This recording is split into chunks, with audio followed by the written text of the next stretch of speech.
Halo guys, assalamualaikum warahmatullahi wabarakatuh. Welcome back to my channel bersama aku Fadli Hidayat di channel Project Ringan. Saya mau berbagi tips seputar biar aki awet untuk PLTS off grid gitu guys. PLTS saya ini juga off grid, jadi harapannya akinya juga awet. Jadi tips-tipsnya apa saja? Nah, tips-tipsnya itu yang kalian harus ketahui itu ya. Yang pertama itu biar akinya awet itu adalah penggunaan beban berat itu dipakai hanya di siang hari saja guys ya. Karena beban itu akan disuplai dibantu panel surya secara langsung gitu. Walaupun panel surya sedang ngecas aki, tapi arus yang mengalir ketika beban yang kita pasang itu di bawah panel surya, di bawah produksi listrik panel surya, maka produksi listrik itu tadi akan mengalir ke beban terlebih dahulu, sisanya baru masuk ke aki. Jadi seperti itu guys. Dan apabila bebannya itu lebih besar daripada produksi panel surya saat ini, maka aki juga akan ikut dihisap. Panel surya juga akan mengalir ke beban, aki juga akan membantu menyuplai kekurangan daya yang dihasilkan panel surya secara langsung. Itu apabila bebannya lebih berat daripada produksi panel surya. Nah, kalau saya sendiri beban itu lebih kecil daripada produksi panel surya. Jadi ibarat saya menggunakan beban di siang hari, maka siklus baterainya itu tidak terlalu terhitung banget. Berbeda kalau kita nggunain beban di malam hari. Itu pure murni dari aki yang dihisap secara langsung.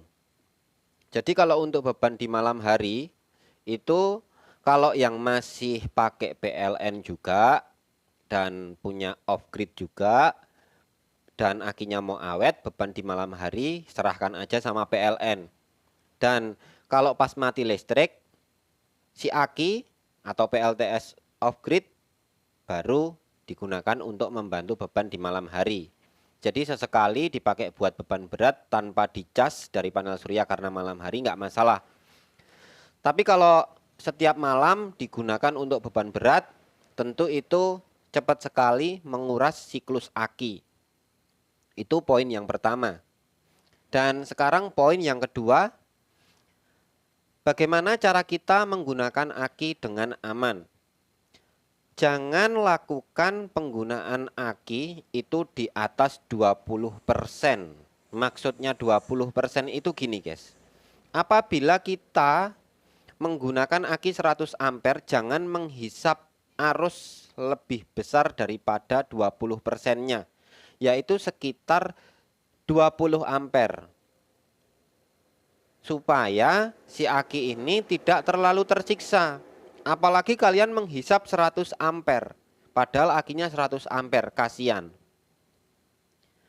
Bisa dibayangkan nanti betapa awetnya aki itu apabila, coba bayangkan saja guys.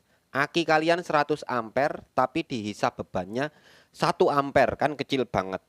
Bisa silahkan kalian bayangkan. Maka si baterai atau aki itu akan awet.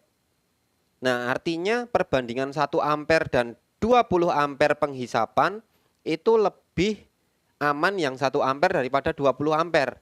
20 ampere banding 10 ampere penghisapan lebih aman 10 ampere. Terus 20 ampere banding 30 ampere penghisapan itu lebih aman 20 ampere. Jadi yang lebih kecil itu semakin aman. Semakin aman untuk aki tersebut. Nah, kalau dari banyak informasi yang sudah saya gali, mulai dari tukang aki juga memberikan informasi, itu dari yang jual aki juga memberikan informasi, itu batas maksimalnya 20% aja kalau akinya mau awet. Kalau mau awet banget, ya di bawah 10%. Misal aki 10 ampere gitu ya, maka kalian di bawah 10% ngisapnya ya 1 ampere aja maksimalnya. Maksimalnya itu atau di bawahnya. Nah itu aki kalian akan awet banget.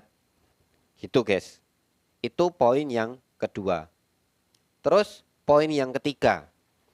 Pengurasan. Apabila kalian menguras aki, itu jangan sampai lebih daripada 50%. Catatannya mudah. Cuman pantau voltase aja. Apabila aki kalian sudah menyentuh 12 volt, kalau penuh kan 13 volt, maka jangan sampai dihabiskan lagi di bawah 12 volt. Karena itu tidak baik untuk kesehatan aki. Berbeda dengan litium. Kalau litium itu ya tentu bisa lebih jauh ke bawah. Bisa 80% atau bahkan BMS cut off. Tapi saya rasa kalau PLTS kalian itu rakitannya perfect alias sempurna, nggak bakal sih BMS-nya cut off. Jadi sebelum cut off aja udah mulai pagi hari lagi gitu. Nah kalau sampai BMS cut off artinya beban kalian itu kebesaran. Nah itu yang perlu kalian pantau. Jangan sampai salah menggunakan beban apabila kalian menggunakan aki atau baterai dalam ber-PLTS atau PLTS off grid gitu. Karena itu bisa memberatkan akinya. Siklus baterai mudah tercapai, terus kerusakan internal baterai juga mudah tercapai, internal resistannya mudah naik.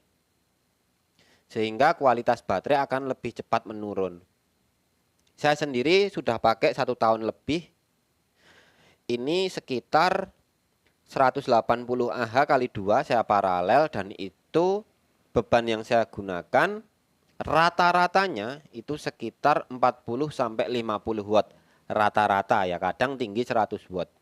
Kalau 100 watt saja itu ya dibagi 12 volt itu kurang dari 10 ampere jawabannya. Jadi saya menghisap aki ini itu di bawah 10 ampere. Padahal akinya kalau di total 180 Ah kali 2 itu ketemunya 360 Ah.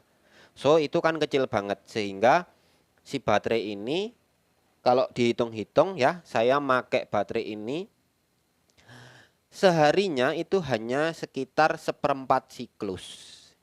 Nah siklus itu apa? Siklus itu adalah sekali ngecas penuh dan sekali ambil habis, itu 1 siklus. Apabila aki bisa dari 0% sampai 100% diisi penuh, dikuras lagi dari 100% ke 0% sampai habis 0%, maka itu dianggap 1 siklus. Pengisian dan pengurasan namanya 1 siklus. Nah kalau kita mengisi 50%, dikuras lagi 50%, maka itu namanya setengah siklus. Nah kalau saya kan ngisi 1/4, kok 1/4 sih, 25%, kuras lagi 25% daripada aki ini, maka saya juga cuma menggunakan 1/4 siklus per harinya. Nah tinggal dihitung-hitung aja guys, berapa siklus baterai yang akan tercapai.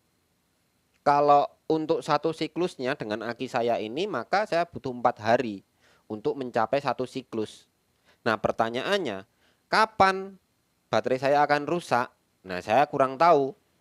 Tapi kita bisa memberi suatu tolak ukur aja.